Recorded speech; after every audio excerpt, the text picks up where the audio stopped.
Welcome back to our series, Skills You Might Suck At. This is a series where we go through the things that you do or don't do every day that will make or break your body's ability to move long term.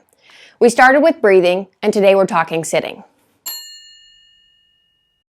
Sitting. You're probably doing it right now. You may have done it for the majority of your day, or yesterday, or most of the days, and probably it doesn't come as breaking news that sitting isn't that great for you. Sitting more throughout the day increases the likelihood of all sorts of diseases like diabetes, cardiovascular disease, depression, mental disorders, certain cancers, and gallstones. It also correlates with chronic pain, most commonly in the neck, the back, and the legs. But knowing that doesn't mean that we sit less, because we have to sit for our job, or we're driving, or it's the end of the day and I just want to sit on the couch. The bad news is that the requirement to sit in those situations doesn't change the fact that sitting is killing us and our quality of life slowly but surely. The question is, realistically, what are we supposed to do about it? My answer to that is that there's two factors to getting rid of the negative impacts that sitting has on us. The first is recognizing how to sit better so that when we do sit, it's not causing so much damage. That doesn't take away from the impact that sitting has on chronic disease, but it does increase your ranges of motion and decrease the pain associated with sitting. This also means that you have less disability as you get older and can continue to move into old age and even counteract the stiffness that comes to you and always seems to surprise people when they get into middle age. Talking to you 40-year-olds who feel like you're 60. The second is figuring out how to sit less. This means increasing the low-intensity movement throughout the day rather than doing a quick high-intensity cardio sesh and diving back towards your desk. So this video is addressing part one, sitting better. Sitting in and of itself isn't evil. At some point we have to rest, and it would get tired standing constantly. In fact, our bodies are wired for efficiency, and sitting is definitely an efficient position. That said, a lot of us spend our time in just one position, sitting with our hips at 90 degrees and our knees at 90 degrees and letting gravity drag the rest of us slowly towards the floor. That perfect 90-90 position may put the least strain on your joints while sitting, but never pushing your joints out of their most neutral positions means you lose range of motion and strength over time. And then you're stuck sitting because that's the only thing your body's ever really practiced for years, and so that's what it gets good at. On top of that, we think that posture means using willpower and our back muscles to straighten us up and hold us there, which leads to more tension and impossible to achieve expectations. For example, if you sit up right now, there's a decent chance that the muscles you feel pulling you there are on your back half, and then you don't really feel anything on the front or sides of your body. If that's the case, you probably suck at sitting even when you're trying to sit well because you're sitting the wrong way. Most times when people are taught posture, they're taught sitting as an active position where you're holding yourself up with your back muscles. That's exhausting, and I don't see it as that effective for preventing pain or in maintaining good posture for more than like 15 minutes.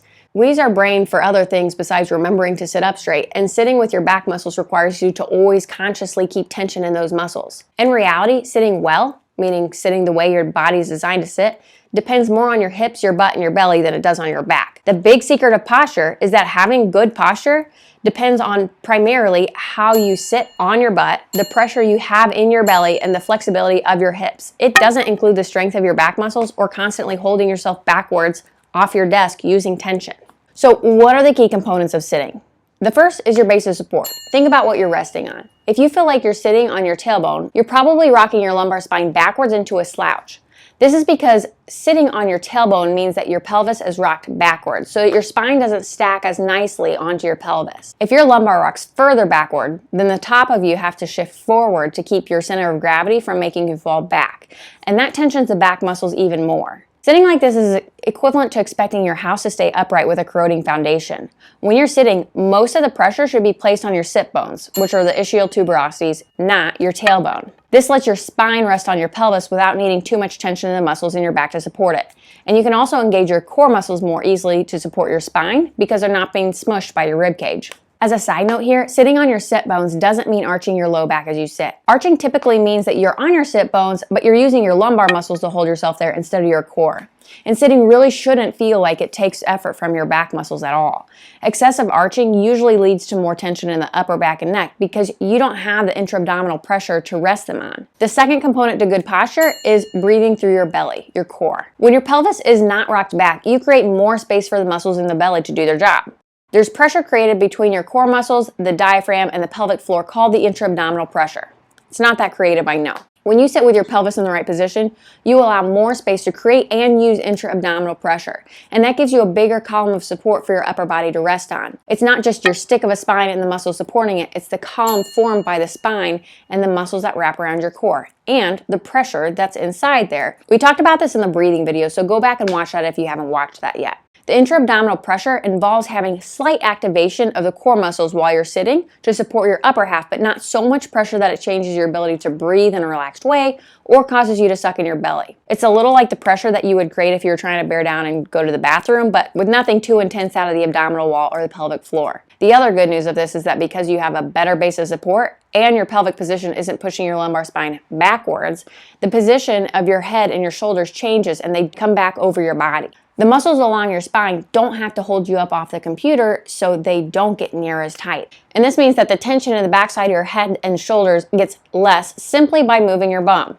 Once you make a habit of your new base of support and transfer pressure onto your core, you can think about dropping your shoulders and sliding your chin backwards, kind of like giving yourself a double chin, but less dramatic. In the car, this feels like pushing the base of your head into the headrest. When sitting without anything behind you, it may feel like a stretch, and ideally it doesn't feel like much of anything at all, because that's just your head's resting position. Biomechanist Katie Bowman refers to this as head ramping. Others call it chin retraction. Really, it's just putting your head where it belongs over your body with your ears lined up with your shoulders. Once you start to master sitting as described, vary your position while still keeping all the proper biomechanics involving intra-abdominal pressure. You can sit some with one leg across, some with your knees extended, some towards the edge of your seat, some on the floor. The options are honestly endless and should include some variation throughout the day because it helps make sitting less sedentary. And after you get better at sitting, check back with us to figure out how you can practically sit less.